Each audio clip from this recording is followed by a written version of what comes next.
Halo semuanya, kenalin, nama aku Najwa Nazila dan aku merupakan salah satu umat dari kalangan Gen Z. Nah, sebagai seorang Gen Z nih ya, kegiatan scrolling media sosial bukanlah sebuah hal yang asing ataupun aneh. Karena bagi kita pribadi, kegiatan tersebut sudah sering kita lakukan sehingga akhirnya berubah menjadi rutinitas. Nah, menurut aku pribadi sih, scrolling sosial media itu merupakan sebuah kegiatan yang fun, menyenangkan, karena pada dasarnya kita jadi banyak tahu gitu ada isu apa yang sedang terjadi, ada fenomena-fenomena apa yang sedang terjadi di belahan muka bumi manapun. Nah, akhir-akhir ini lagi happening banget, lagi sering lewat banget ke timeline ataupun FYP sosial media aku. Itu tuh tentang fenomena penggunaan microdosing. Nah, aku penasaran kan, microdosing itu apa? Karena di Indonesia penggunaan microdosing itu kayaknya belum ada, atau aku yang nggak tahu ya. Tapi kayaknya belum ada sih, soalnya aku udah baca-baca di beberapa artikel dan juga jurnal, ternyata penggunaan microdosing di Indonesia itu belum ada. Nah, terus akhirnya aku riset kan, aku baca-baca beberapa artikel, baca-baca beberapa jurnal. Ternyata pada dasarnya microdosing itu adalah sebuah konsumsi zat secara berkala yang biasa ditemukan pada psikodelik ataupun psilocybin dengan tujuan untuk meningkatkan rasa percaya diri, meningkatkan hormon dopamin, meningkatkan kreativitas, meningkatkan produktivitas dengan efek halusinasi yang tidak penuh. Artinya, ketika orang tersebut mengonsumsi microdosing, orang tersebut masih bisa merasakan, masih bisa mengetahui kejadian-kejadian yang berada di sekitarnya. Nah, terus aku kepo kan, dari mana sih bahan dasar microdosing itu? Terus juga kenapa orang-orang tuh mengonsumsi microdosing gitu. Ternyata bahan dasar microdosing itu ada dua tadi kan tipenya, ada yang psikodelik, ada yang psilocybin. Nah, kalau psikodelik itu biasanya itu terdapat pada LSD, sedangkan psilocybin itu biasanya terdapat pada jamur ajaib atau magic jamur. Nah, dari beberapa unggahan dan juga postingan orang-orang di luar negeri itu ya, yang ngomong mereka kalau misalkan mereka itu menggunakan microdosing, mereka tuh bilang jenis yang mereka pakai itu adalah jenis psilocybin yang artinya dari jamur. Terus aku kepo kan, kenapa sih mereka lebih milih psilocybin dibandingkan psikodelik, padahal penemuan pertama itu adalah psikodelik daripada psilocybin. Nah, ternyata psilocybin itu bahan dasarnya alami, dan itu yang membuat orang-orang lebih tertarik pada psilocybin daripada psikodelik. Karena tadi ya, psilocybin itu bahan dasarnya dari jamur, magic jamur, sedangkan psikodelik itu bahan dasarnya itu sintesis.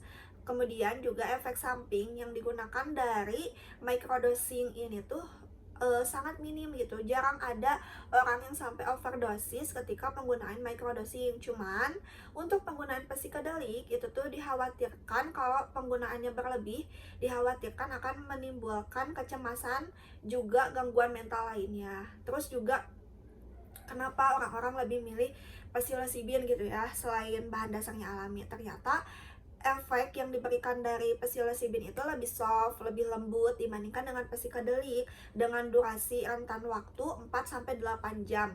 Kalau misalkan psikodelik itu agak lebih lama, yaitu 8 sampai 12 jam. Terus juga mereka tuh karena pada dasarnya tuh berkaca dari hal-hal yang sudah gitu. Psilocybin ini tuh awalnya digunakan untuk para pemuka agama yang akan melakukan meditasi secara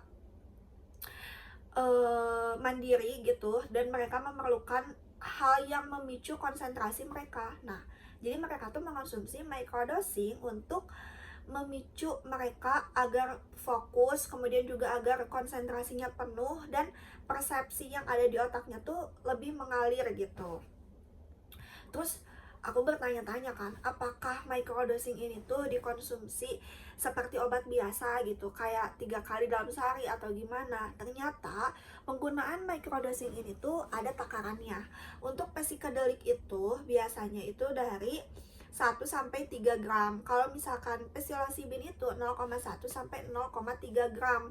Dan minumnya itu ada aturannya juga guys. Jadi minumnya tuh yang pertama tuh ada 3 kali sehari, dan yang kedua itu ada 4 hari minum, 3 hari off. Maksudnya 3 kali sehari itu misal kayak Senin minum, Selasa, Rabu enggak, nanti Kamis minum, Jumat, Sabtu enggak, dan gitu secara berulang gitu. Nah, terus kan awalnya tuh dari jamur gitu kan, terus aku mikir apakah mereka tuh mengolah jamur pribadi atau kayak gimana. Ternyata tingkat kecemasan, tingkat kestabilan emosi manusia pada saat ini tuh lagi gencar-gencarnya. Banyak mereka yang merasa terguncang kesehatan mentalnya, sehingga permintaan pasar mengenai microdosing pun meningkat. Akhirnya saat ini tuh ada beberapa perusahaan yang mengolah microdosing dengan bahan psilocybin dalam bentuk kapsul. Jadi mereka tuh tinggal meminum aja gitu satu kapsul, itu udah sesuai takaran.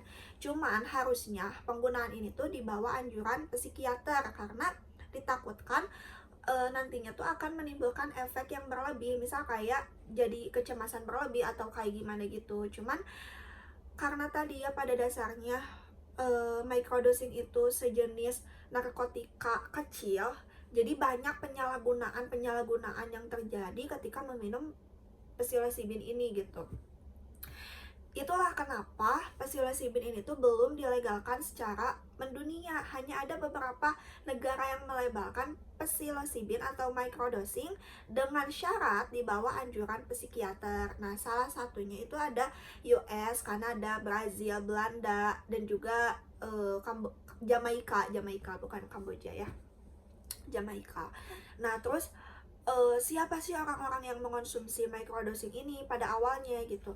Orang-orang yang mengonsumsi microdosing ini pada awalnya adalah orang-orang yang memiliki tekanan pekerjaan tinggi, misal kayak industri kreatif, industri hiburan, industri development, kemudian juga para atlet. Mereka kan memiliki tuntutan yang tinggi gitu untuk pencapaian mereka. Jadi mereka perlu sesuatu nih yang bisa menunjang produktivitas dan aktivitas mereka gitu. Nah, salah satunya tuh ya dengan mengonsumsi microdosing tersebut. Apakah di Indonesia microdosing itu sudah legal atau belum? Jawabannya adalah belum, guys. Kenapa? Karena balik lagi itu tadi, microdosing itu kan dianggap sebagai bentuk sederhana atau bentuk paling kecil dari narkotika, dan kita tuh tidak melegalkan narkotika sama sekali karena bersinggungan langsung dengan KUHP, dengan peraturan yang ada di Indonesia. Sebenarnya Indonesia tuh melegalkan narkotika dengan syarat masih di bawah anjuran dokter. Namun mungkin pihak Indonesia tuh masih melihat, karena masih banyaklah opsi-opsi obat lain untuk menunjang kesehatan mental tadi ya, karena pada dasarnya obat ini tuh untuk menunjang kesehatan mental tadi dan juga meningkatkan hormon dopamine. Masih banyaklah obat lain dibandingkan dengan microdosing.